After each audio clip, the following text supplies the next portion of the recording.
As for the animal kingdom, it was no less lavish of its products. Several cassowaries bounded over the plain with unapproachable swiftness. The major was skillful enough to shoot a very rare bird, a jabiru or giant crane. This creature was 5 feet high, and its broad, black, sharp conical beak measured 18 inches in length. The violet and purple colors of its head contrasted strongly with the lustrous green of its neck, the dazzling white of its breast, and the vivid red of its long legs. A 4-footed army. This bird was greatly admired, and the major would have won the honors of the day if young Robert had not encountered a few miles farther on, and bravely vanquished, an unsightly beast, half hedgehog, half anteater, a chaotic-looking animal, like those of prehistoric periods. A long, glutinous, extensible tongue hung out of its mouth, and fished up the ants that constituted its principal food. Of course, Paganel wished to carry away the hideous creature, and proposed to put it in the baggage room, but Mr. Albinett opposed this with such indignation that the geographer gave up his idea of preserving this curious specimen. Hitherto few colonists or squatters had been seen. The country seemed deserted. There was not even the trace of a native, for the savage tribes wander farther to the north, over the immense wastes watered by the Darling and the Murray. But now a singular sight was presented to Glenarvan's party. They were fortunate enough to see one of those vast herds of cattle which bold speculators bring from the eastern mountains to the provinces of Victoria and South Australia. About 4 o'clock in the afternoon, Captain Mangles descried, 3 miles in advance, an enormous column of dust that spread along the horizon. What occasioned this? It would have been very difficult to say. Paganel was inclined to regard it as some phenomenon for which his lively imagination already sought a natural cause. But Ayrton dissipated all his conjectures by declaring that this cloud of dust proceeded from a drove of cattle. The quartermaster was not mistaken. The thick cloud approached, from the midst of which issued a chorus of bleatings, neighings, and bellowings, while the human voice mingled in cries and whistles with this pastoral symphony. A man emerged from the noisy multitude. It was the commander-in-chief of this 4-footed army. Glenarvan advanced to meet him, and friendly relations were established without ceremony. The leader, or to give him his real title, the stockkeeper, was proprietor of a part of the herd. His name was Sam Mashell, and he was on his way from the eastern provinces to Portland Bay. His cattle comprised 1,000 oxen, 11,000 sheep, and 75 horses. All these animals, bought when lean on the plains of the Blue Mountains, were to be fattened in the healthy pastures of South Australia, where they would be sold for a large price. Sam Mashell briefly told his story, while the drove continued its course through the clumps of mimosas. Lady Helena, Mary Grant, and the horsemen dismounted, and seated in the shade of a huge gum tree, listened to the stockkeeper's narrative. He had set out 7 months before, and had made about 10 miles a day, at which rate his journey would last 3 months longer.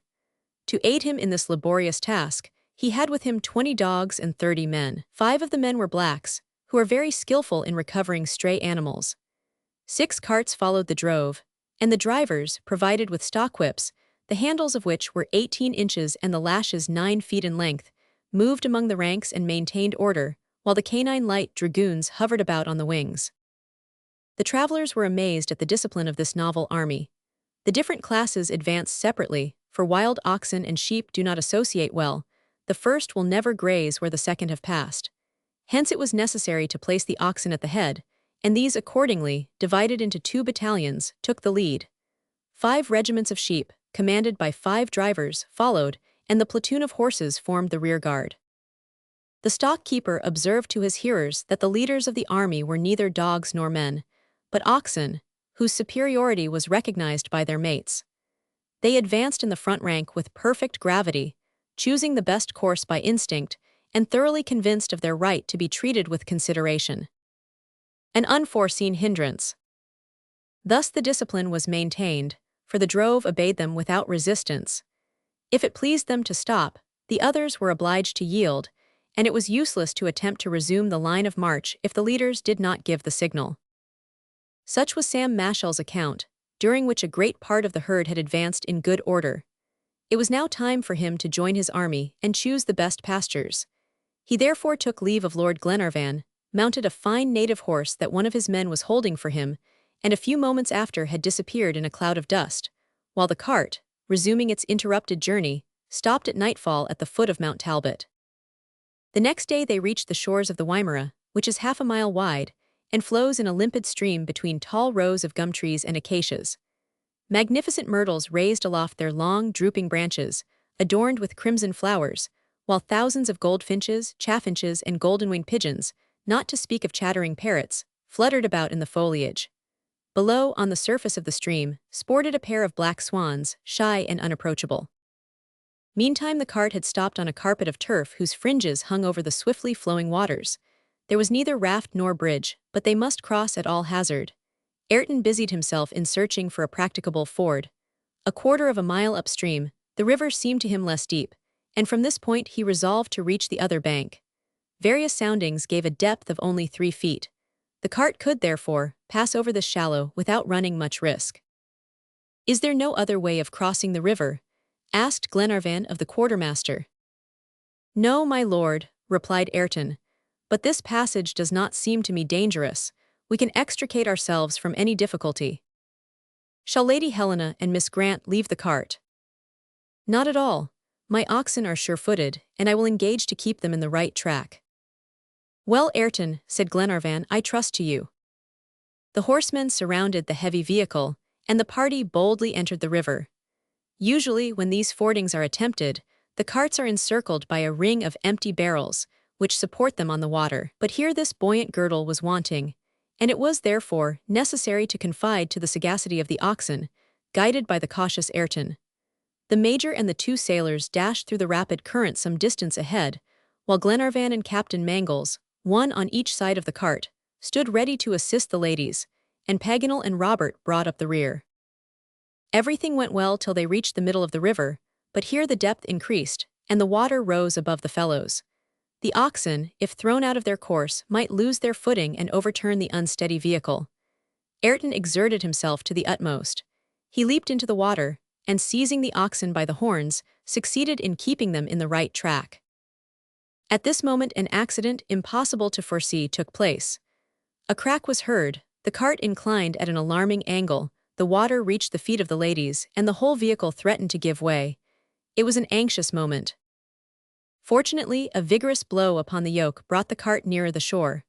The river grew shallower, and soon men and beasts were in safety on the opposite bank. Only the front wheels of the cart were damaged, and Glenarvan's horse had lost the shoes of his 4 feet. This mishap required immediate repair. The travelers gazed at each other in some degree of perplexity, when Ayrton proposed to go to Black Point Station, 20 miles to the north, and bring a farrier. Food, physical and mental. "Very well, Ayrton," said Glenarvan. "How much time do you need to make the journey and return to the encampment?" 15 hours, replied Ayrton. "Go then, and while waiting for your return, we will encamp on the banks of the Wimmera." A few moments after, the quartermaster, mounted on Wilson's horse, disappeared behind the thick curtain of mimosas. Chapter 34. Australian Explorers. After the departure of Ayrton, and during this compulsory halt, promenades and conversations became the order of the day. There was an abundance of agreeable surroundings to talk about, and nature seemed dressed in one of her most attractive garbs. Birds, novel and varied in their plumage, with flowers such as they had never before gazed on, were the constant theme of the travelers' remark.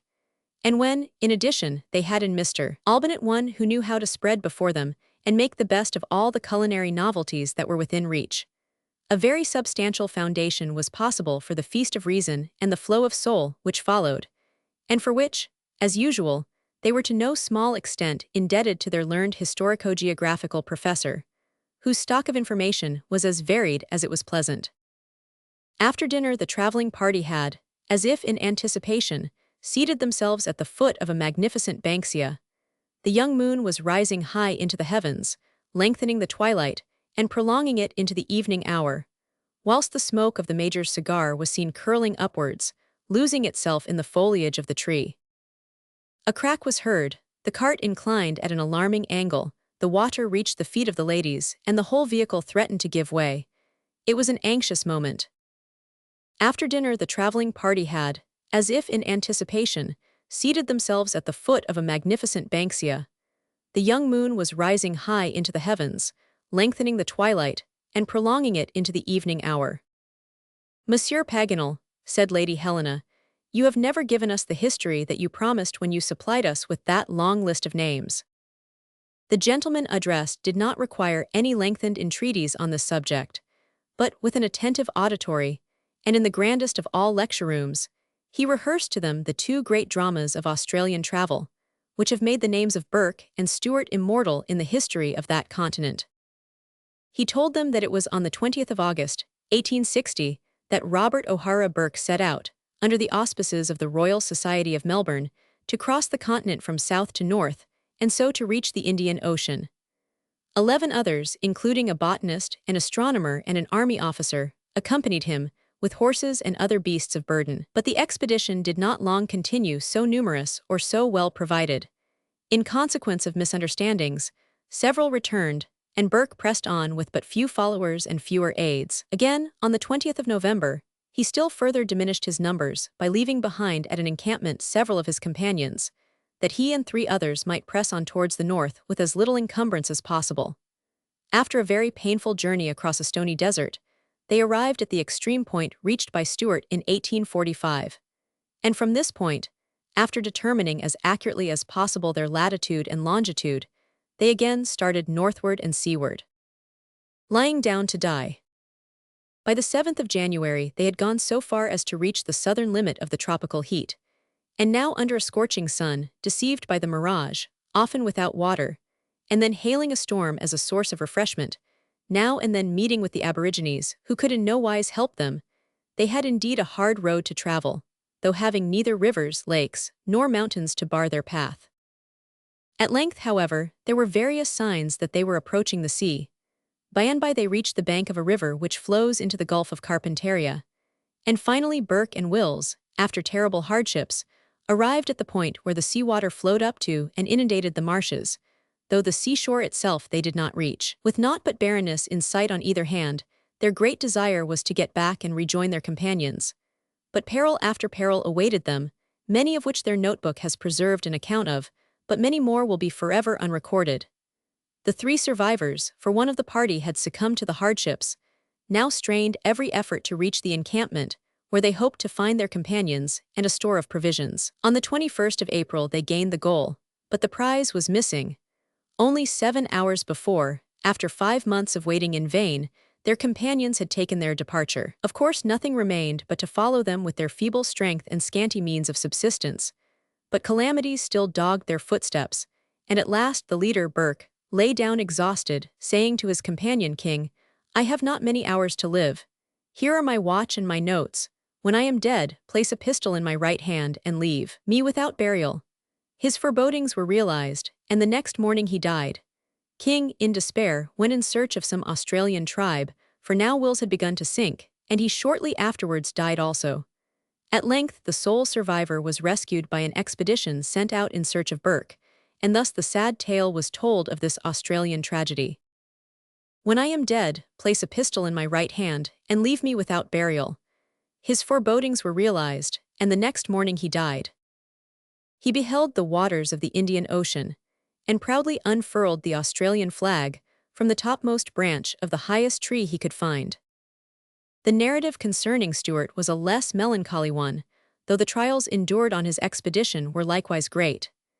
Aided by the Parliament of South Australia, he likewise proceeded northward, in the year 1862, about 7 degrees to the west of the line taken by Burke. He found his route to be a more accessible and easy one than the other, and was rewarded for his toil, when, on the 24th of July, he beheld the waters of the Indian Ocean, and proudly unfurled the Australian flag from the topmost branch of the highest tree he could find. His return to the inhabited regions was successfully accomplished, and his entry into Adelaide on the 17th of December was an ovation indeed.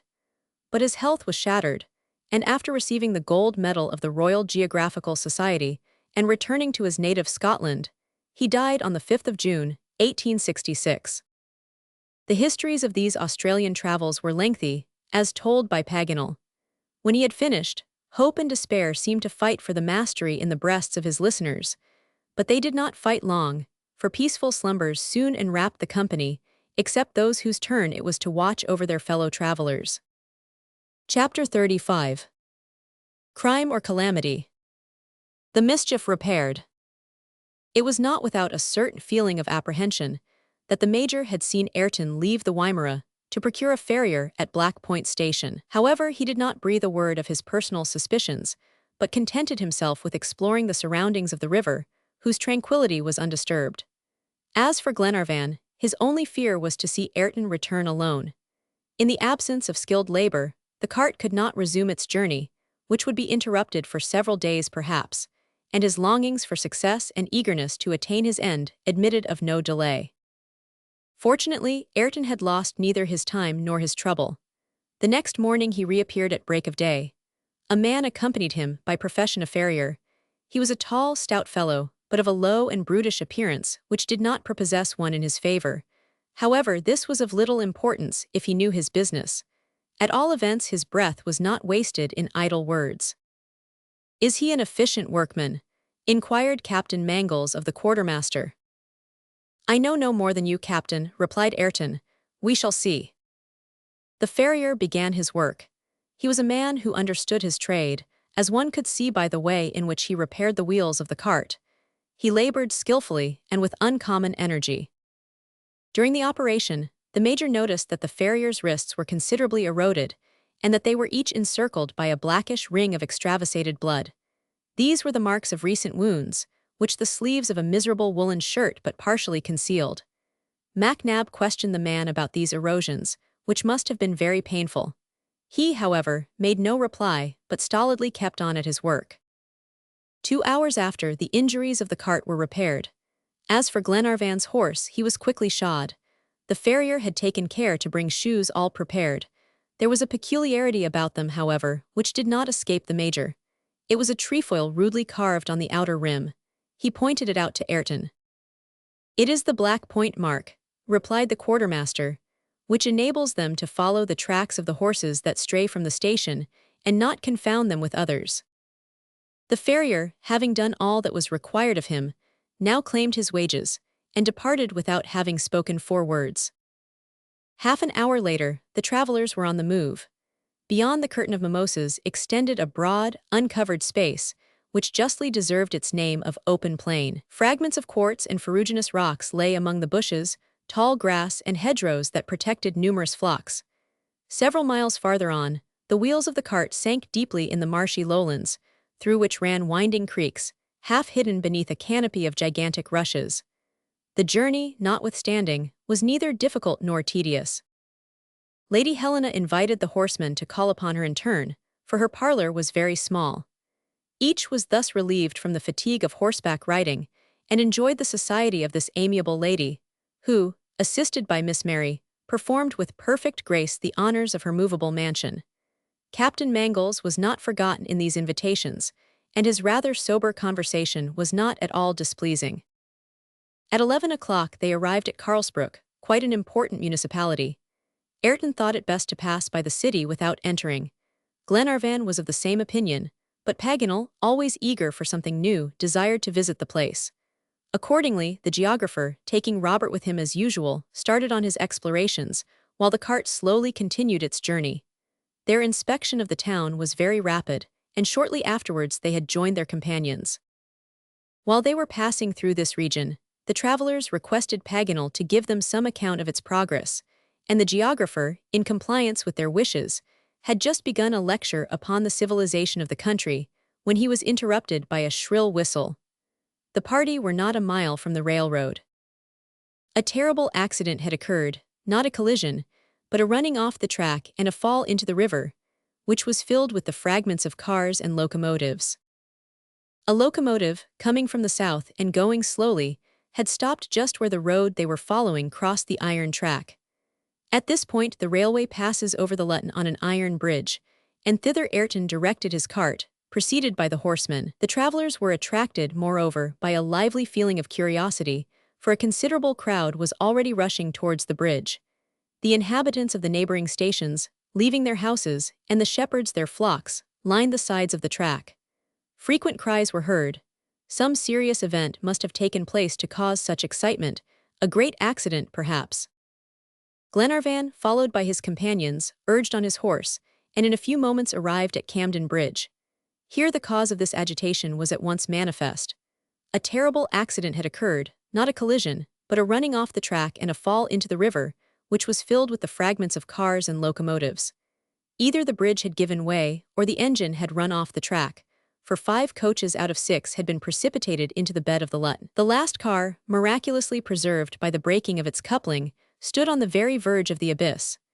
Below was to be seen nothing but a terrible heap of blackened and bent axle-trees, broken cars, twisted rails, and charred timbers. The boiler, which had burst at the shock, had thrown its iron plates to an enormous distance. From this mass of unsightly objects issued flames and spiral wreaths of steam, mingled with black smoke. Large spots of blood, scattered limbs, and trunks of burnt bodies appeared here and there, and no one dared to estimate the number of victims buried beneath the ruins. Glenarvan, Paganel, the Major, and Captain Mangles mingled with the crowd, and listened to the conjectures that passed from one to another. Each sought to explain the catastrophe, while laboring to save what was left. "The bridge has broken," said one. "Causes and effects." "Broken," replied others. "That cannot be, for it is still uninjured. They forgot to close it for the passage of the train, that is all." It was a drawbridge, which had been constructed for the convenience of the shipping. Had the man on guard, through unpardonable negligence, forgotten to close it, and thus precipitated the train at full speed into the bed of the Lutton? This supposition seemed plausible, for one half of the bridge lay beneath the fragments of the cars, while the other still hung intact in its chains. Doubt was no longer possible. Surely carelessness must have caused the calamity. The accident had happened to the night express, which left Melbourne at 45 minutes past 11.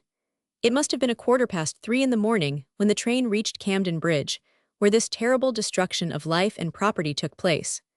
The travelers and employees of the last car at once busied themselves in seeking assistance, but the telegraph wires, whose poles lay on the ground, were no longer available. It took the authorities of Castlemaine 3 hours to reach the scene of the disaster, and it was, therefore, 6 o'clock in the morning before a corps of workers was organized under the direction of the Surveyor General of the district, and a detachment of policemen, commanded by an officer. The squatters had come to their aid, and exerted themselves to extinguish the fire, which consumed the heap of ruins with unconquerable fierceness. Several unrecognizable bodies lay on the edge of the embankment, but it was impossible to rescue a living being from this furnace.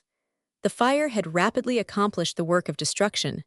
Of the travelers in the train, whose number was not known, only 10 survived, those in the last car. The railroad company had just sent an extra locomotive to convey them to Castlemaine. Meantime, Lord Glenarvan, having made the acquaintance of the Surveyor General, was conversing with him and the police officer. The latter was a tall, thin man of imperturbable coolness, who, if he had any feeling, betrayed no sign of it on his impassible features. He was like a mathematician engaged upon a problem. He was seeking to elucidate the mystery of the disaster. To Glenarvan's first words, "This is a great calamity," he replied calmly, "It is more than that." "More than that," cried Glenarvan, "and what can be more than that?" "It is a crime," replied the officer coolly. Glenarvan turned to Mr. Mitchell, the Surveyor General, with a questioning look. "That is correct," said the latter. "Our examination has convinced us that the catastrophe is the result of a crime. The last baggage wagon was robbed. The surviving travelers were attacked by a party of 5 or 6 malefactors. The bridge was opened intentionally, and taking into account this fact with the disappearance of the guard, I cannot but come to the conclusion that the miserable man was the accomplice of the criminals." The police officer, at these words, slowly shook his head. "You are not of my opinion?" inquired Mr. Mitchell. "Not as regards the complicity of the guard." "At any rate, this assumed complicity," continued the Surveyor General, "enables us to attribute the crime to the natives who wander about the country. Without the guard's assistance, these natives could not have opened the drawbridge, for they do not understand its working." "Exactly," replied the officer. "Now it is known," added Mr. Mitchell, "from the testimony of a boatman, whose boat passed Camden Bridge at 40 minutes past 10 in the evening, that the bridge was closed according to regulation after his passage." "Quite right." In the midst of the multitude, 2 men were bearing a corpse. It was that of the guard, already cold. A poniard thrust had pierced him to the heart. Therefore the complicity of the guard seems to me to be proved incontestably. The officer again made a gesture of dissent. "Then you do not attribute the crime to the natives?"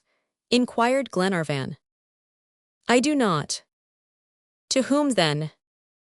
At this moment, a loud uproar was heard half a mile up the river.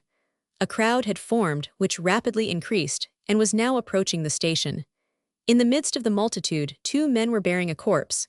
It was that of the guard, already cold. A poniard thrust had pierced him to the heart.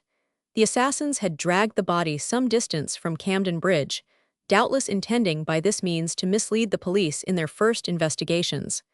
This discovery clearly justified the doubts of the officer. The natives had no hand in the crime. "Those who struck the blow," said he, "are persons already familiar with the use of these little instruments." As he spoke, he displayed a pair of darbies, a kind of manacles consisting of a double ring of iron, furnished with a padlock. "Before long," added he, "I shall have the pleasure of presenting them with these bracelets as a New Year's gift." "Then you suspect?" "People who have traveled free on Her Majesty's vessels." "What, convicts?" cried Paganel, who recognized the phrase employed in the Australian colonies. "I thought," observed Glenarvan, "that those who have been transported had no right to stay in the province of Victoria." "Ah well," replied the officer, "if they have not the right, they take it.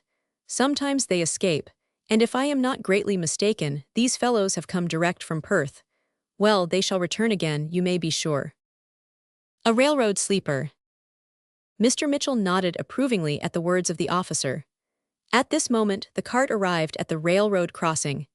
Glenarvan, wishing to spare the ladies the spectacle at Camden Bridge, took leave of the Surveyor-General and made a sign to his companions to follow him.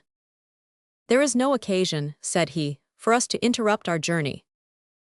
On reaching the cart, Glenarvan simply told Lady Helena that a railroad accident had taken place, without mentioning the part that the convicts had played in the catastrophe. He reserved this matter that he might question Ayrton in private.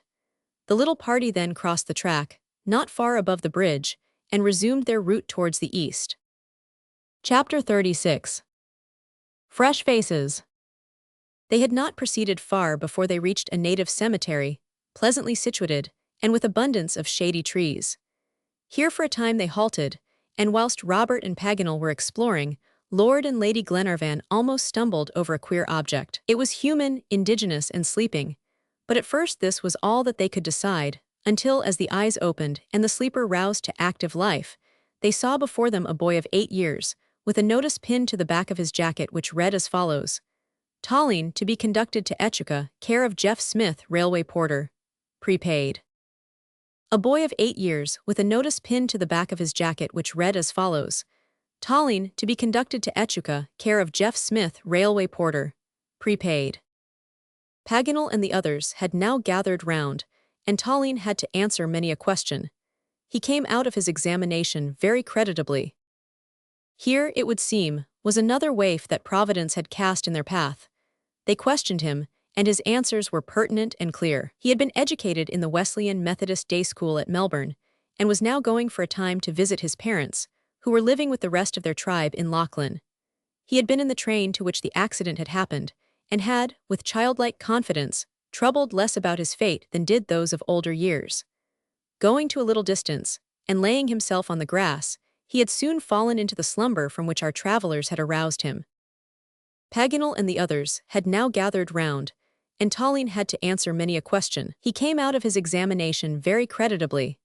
The reverence with which he spoke of the Creator and of the Bible produced a very favorable impression on the Scottish heads of the expedition, whilst the fact that he had taken the first prize in geography was sufficient introduction to Monsieur Paganel, who forthwith tested his knowledge, greatly to his own satisfaction, and considerably to the credit of his young pupil. The curiosity of his discoverers having been fully satisfied, Tallinn was made welcome, and partook with the others of the general repast.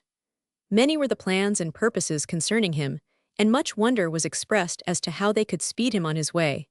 But in the morning it was discovered that he had solved the problem for himself, and a bouquet of fresh leaves and flowers, laid by the side of Lady Helena's seat, was the only memento that Tallinn had left.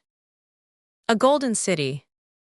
The party were now approaching the district which, in the years 1851 and was so much talked of throughout the civilized world, and attracted from all parts so many reckless adventurers and fortune hunters. The line of the 37th parallel, on which they were traveling, led them through the diggings and municipality of Mount Alexander, which was one of the most successful spots for the digger at the commencement of the gold fever, in consequence of the comparatively level nature of the ground and the general richness of the soil, so different from some other localities where only once in a while was some enormous nugget to be found. As they drew near to the streets of this hastily built town, Ayrton and Mulrady, who were in charge of the cart, were sent forward, whilst the others walked through the place to inspect what there might be of interest, as well as to ascertain what might be learned concerning the object of their expedition.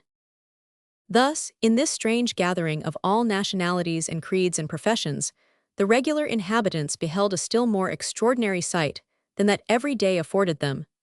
Folks who to the refinement, which education and civilization give added both the earnestness of the worker and the freshness and vigor of the pleasure-seeking tourist. In the streets, in connection with the strange signboards and announcements, the novel erections and purposes to which some of them were adapted, Paganel had a history and commentary for every one. Still more did he expatiate upon the 1001 topics of interest when they visited the bank building, which here is the center of more than one agency connected with this great gold-bearing district. Here was the Mineralogical Museum, in which might be seen specimens illustrative of all the various ways in which the gold has been found, whether in combination with clay or other minerals, or, as it is sometimes, to the great joy of the finder, discovered, pur et simple. Here also were models, diagrams, and even the tools themselves, to illustrate the different methods by which the object of search was dug out, or washed, or crushed, or tested. Here also was an almost unequaled collection of precious stones, gems of all sorts, making the gallery in which they were placed a real Golconda for its wealth and attractions. In the streets, in connection with the strange signboards and announcements, the novel erections and purposes to which some of them were adapted, Paganel had a history and commentary for every one. Here was the Mineralogical Museum, in which might be seen specimens illustrative of all the various ways in which the gold has been found. Besides all this, here was the center of the varied agencies by which the reports were brought in from the companies established for mining purposes, and also from each isolated worker, of the space purchased, the number of feet or yards dug, the ore extracted, the comparative richness or poverty of the soil here, there, and elsewhere, which in their summarized and aggregate form have greatly helped to a correct knowledge of the comparative and absolute gold-bearing value of various spots. Then, in addition to the usual operations of a banking establishment, it was here that the ore was stored, from hence that it was sent, under government escort and with government guarantee, subject to a fixed, though moderate, charge, so that the transport to Melbourne, which at first was a dangerous and expensive middle passage, was now as easily and inexpensively accomplished as is the transmission of freight from London to Paris. Over the whole of this establishment, they were conducted by the most courteous and obliging of officials, and the services thus rendered charmed the Frenchman, who was none the less loquacious, and was in truth able even to enlighten his guides. Pleasing progress. But his joy culminated when, after some time spent in the hotel, the party left the town and passed through the diggings, properly so called. It was difficult to persuade Paganel and Robert, who kept together, to come on, in order that they might not leave Ayrton and Mulrady too long in suspense. Now the Frenchman would see just the key that he needed to understand a point, not before clear to him. Anon you might see him, as in the illustration, when he had picked up a pebble, and was sure that it was in itself so interesting as a mineralogical specimen that he must treasure it up for the Bank of France, so that his own land might have at least one part of Australia. All this was done with such a mingling of childish good nature and scientific and national pride that it was useless to do anything but laugh, and an irrepressible smile came over even the Major's features. At length, however, by drawing him into a lecture, they succeeded in persuading him to follow them, and, as they left the diggings, he told them the history of the prophecies, the discovery, and the spread of knowledge as to the rich auriferous deposits of this part of Australia. He could give them facts and incidents and dates as to the ingress into Melbourne, and the exodus therefrom to the diggings, in the year 1852.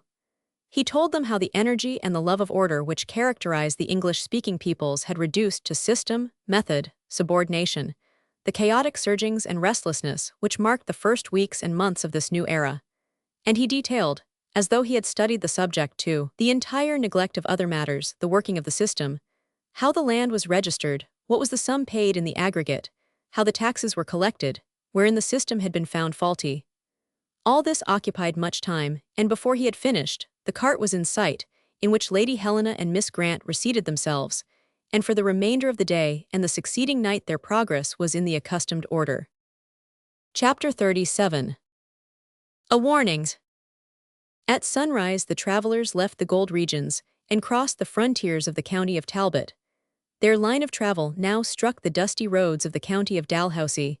Half the journey was accomplished. In 15 days more of travel, equally rapid, the little party would reach the shores of Twofold Bay. Moreover, everyone was in good health. Paganel's assertions as to the salubrity of this climate were verified. There was little or no moisture, and the heat was quite endurable. Neither men nor animals complained. Anon you might see him, as in the illustration, when he had picked up a pebble, and was sure that it was in itself so interesting as a mineralogical specimen that he must treasure it up for the Bank of France. A pillared grove. Only one change had been made in the line of march since leaving Camden Bridge. The criminal disaster on the railway, when made known to Ayrton, had induced him to take precautions hitherto needless. The horsemen were not to lose sight of the cart. During the hours of encampment, one of them was always on guard. Morning and evening, the priming of the firearms was renewed. It was certain that a band of malefactors were scouring the country, and although nothing gave cause for immediate suspicion, still it was necessary to be ready for any emergency. In truth, they had reason to act thus. An imprudence, or negligence even, might cost them dear. Glenarvan, moreover, was not alone in giving heed to this state of affairs. In the isolated towns and stations, the inhabitants and squatters took precautions against any attack or surprise. The houses were closed at nightfall. The dogs were let loose within the palisades, and barked at the slightest alarm. There was not a shepherd, collecting his numerous flocks on horseback for the evening return, who did not carry a carbine suspended from the pommel of his saddle. The news of the crime committed at Camden Bridge was the reason for this excessive caution, and many a colonist who had formerly slept with open doors and windows now carefully locked his house at twilight. After a while, the cart entered a grove of giant trees, the finest they had hitherto seen. There was a cry of admiration at sight of the eucalyptuses, 200 feet high, whose spongy bark was 5 inches in thickness. The trunks measured 20 feet in circumference and were furrowed by streams of odorous sap. Not a branch, not a twig, not a wanton shoot, not even a knot, disfigured their perfect symmetry. They could not have issued smoother from the hand of the turner. They were like so many columns exactly mated, and could be counted by hundreds, spreading at a vast height into capitals of finely shaped branches adorned with vertical leaves, from which hung solitary flowers, whose calyx were like inverted urns. Under this evergreen canopy the air circulated freely. A continual ventilation absorbed the moisture of the earth, and horses, herds of cattle, and carts could easily pass between these trees, which were widely separated and arranged in straight rows. It was neither a wood with thickets crowded and obstructed by brambles, nor a virgin forest barricaded with fallen trunks and entangled with inextricable parasites, where only axe and fire can clear a way for the pioneers. A carpet of herbage below and a sheet of verdure above, long vistas of noble pillars, little shade or coolness, a peculiar light like the rays that sift through a delicate tissue, shadows sharply defined upon the ground, all this constituted a strange sight. The forests of Oceanica are entirely different from those of the New World, and the eucalyptus, the tara of the Aborigines, is the most perfect tree of the Australian flora. The shade is not dense, nor the darkness profound, beneath these domes of verdure, owing to a strange peculiarity in the arrangement of the leaves of the eucalyptus. Not one presents its face to the sun, but only its sharp edge. The eye sees nothing but profiles in this singular foliage. Thus the rays of the sun glide to the earth as if they had passed between the slats of a window blind. Everyone observed this and seemed surprised. Why this particular arrangement? This question was naturally addressed to Paganel, who replied like a man who is never at fault. "What astonishes me," said he, "is not the freak of nature, for she knows what she does. But botanists do not always know what they say. Nature was not mistaken in giving to these trees this singular foliage, but men are wrong in calling them eucalyptuses. What does the word mean? Asked Mary Grant. It comes from the Greek words epsilon upsilon kappa alpha lambda upsilon pi tau omega, signifying I cover well. But you all see that the eucalyptus covers badly. A silent march. Just so, my dear Paganel, replied Glenarvan, and now tell us why the leaves grow thus. In this country where the air is dry, said Paganel, where rains are rare and the soil is parched, the trees need neither wind nor sun. Hence these narrow leaves seek to defend themselves against the elements and preserve themselves from too great an evaporation. They therefore present their edges, and not their faces, to the action of the solar rays. There is nothing more intelligent than a leaf. Nor more selfish, remarked the Major. They thought only of themselves and not at all of travelers. The entire party was inclined to be of MacNab's opinion, except Paganel, who, as he wiped his face, congratulated himself upon traveling beneath these shadowless trees. However, this arrangement of foliage was to be regretted, for the journey through these forests is frequently very long and painful, since nothing protects the traveler from the heat of the sun. All day long our travelers pursued their way under these interminable arches. They met neither quadruped nor human being. A few cockatoos inhabited the tops of the trees, but at that height they could scarcely be distinguished, and their chattering was an almost inaudible murmur. Sometimes a flock of parrots would shoot across a distant vista, illumining it with a rapid flash of variegated light. But generally a deep silence reigned in this vast temple of verdure, and the measured tread of the horses, a few words exchanged now and then in desultory conversation, the creaking of the cartwheels, and from time to time a cry from Ayrton as he urged on his sluggish team, were the only sounds that disturbed this vast solitude. At evening they encamped at the foot of some trees that bore the marks of a recent fire. They formed tall chimneys, as it were, for the flames had hollowed them out internally throughout their entire length. Having only this shell of bark remaining, they no longer suffered severely from this treatment. They were like so many columns exactly mated, and could be counted by hundreds. At evening they encamped at the foot of some trees that bore the marks of a recent fire. They formed tall chimneys, as it were, for the flames had hollowed them out internally throughout their entire length. However, this lamentable habit of the squatters and natives will finally destroy these magnificent trees, and they will disappear like the cedars of Lebanon, so many centuries old, consumed by the careless fires of wandering encampments. Albinett, according to Paganel's advice, kindled a fire in one of these tubular trunks. He obtained a draught at once, and the smoke soon disappeared in the dark mass of foliage. The necessary precautions were taken for the night, and Ayrton, Mulrady, Wilson, and Captain Mangles watched by turns till sunrise. During all the next day the interminable forest presented its long, monotonous avenues, till it seemed as if it would never end. Towards evening, however, the rows of trees became thinner, and a few miles farther on, upon a small plain, appeared a collection of regularly built houses. "Seymour," cried Paganel, "this is the last place we shall meet with before leaving the province of Victoria." "Is it an important town?" inquired Lady Helena. "Madam," replied he, "it is a simple parish that would like to become a municipality." "Shall we find a comfortable hotel?"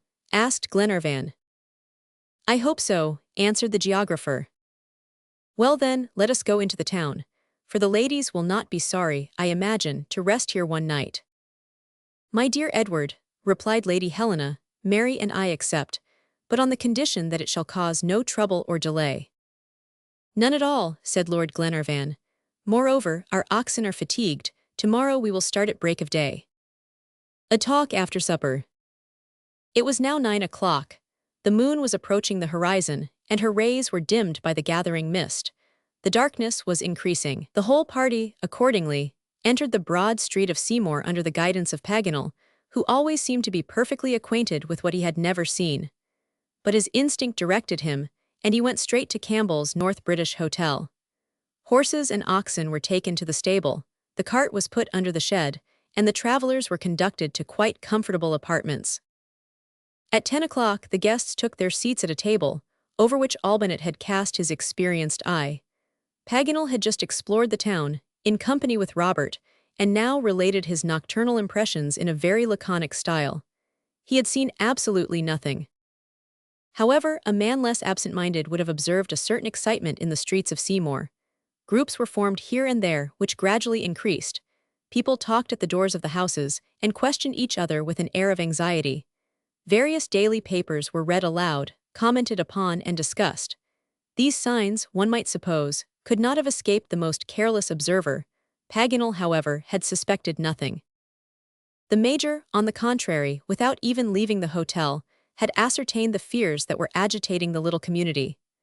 10 minutes' conversation with the loquacious landlord had informed him, but he did not utter a word. Not until supper was over, and Lady Helena, Mary, and Robert had retired to their chambers, did the Major say to his companions, "They have traced the authors of the crime committed at Camden Bridge." "Have they been arrested?" asked Ayrton quickly.